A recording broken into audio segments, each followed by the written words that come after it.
In this video, we're going to look at an example of computing a triple integral by expressing it in cylindrical coordinates. So we've got the triple integral over e of z dv, where e is enclosed by the paraboloid z equals x squared plus y squared, and the plane z equal to 4. Well, since we're between x squared plus y squared and 4, we can certainly describe e as this double inequality here that I have typed.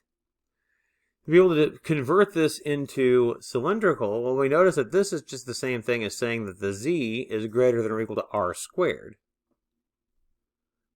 So certainly now I can see that we have our z between r squared and 4.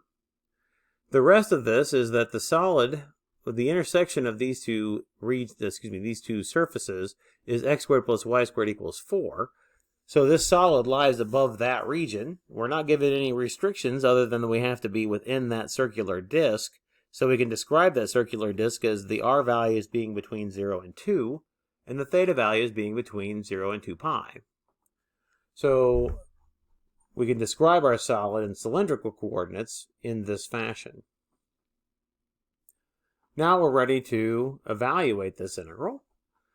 Remember that z, when we convert to cylindrical coordinates, is just z, so there's nothing to replace for the integrand. When we replace the dv, we replace it with r dz dr d theta. The z's are running from r squared to 4, the r's run from 0 to 2, and our thetas run from 0 to 2 pi. I've got no thetas here, and these values are constant, so I can just do the integral from 0 to 2 pi for my d theta and get a 2 pi that pops out in front.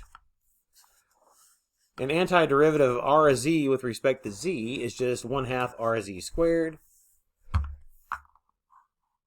Plug in our endpoints, we'll get 8r minus 1/2 r to the 5th. Now do an antiderivative there, we'll get 4r squared minus 1/12 r to the 6th, evaluated from 0 to 2. Plug in our values and simplify, and we should get 64 pi over 3.